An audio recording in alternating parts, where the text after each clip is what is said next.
You can bet that a lot of us are going to be cranking up our air conditioners and keeping them on all day and all night. We asked Fox 12's Marilyn Deutsch to see what effect this might have on the power grid and whether that could lead to power outages. Portland General Electric says it's prepared for the heat and the high electricity demands from customers trying to stay cool. Besides the increase in demand, extreme heat over an extended period of time puts extra stress on electrical equipment, which can lead to outages.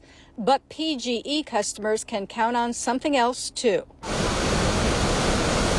Hydropower. This video of the Dells Dam was given to us by the Army Corps, which operates some of the dams on the Columbia River. And while environmentalists rail against the dams for killing native salmon by blocking their spawning paths and habitat, the dams provide dependable power for humans and the demands we make on the power grid. Brian Bell is in charge of operations and maintenance tech support for the U.S. Army Corps' Portland District.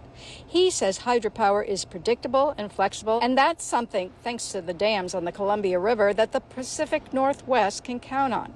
And he says other areas of the country aren't so lucky. You know, you look at some regions where during a heat wave or during peak demand, there may be things required like rolling brownouts or things where the power distributing authorities have to say, we can't just have such a high demand and not do something about it. So they've either got to reduce the amount of load by using things like rolling brownouts, or they can reduce something on the generator side, which isn't preferable because that causes further grid instability. With hydropower, Bell says we can count on power even in excessive heat waves because it can generate power immediately, providing backup. Trying to give you some air conditioning when it's 100 outside. That doesn't mean transmission lines won't fail in the heat, but PGE says it's monitoring that, has special infrared equipment to try to keep everyone cool, healthy, and safe.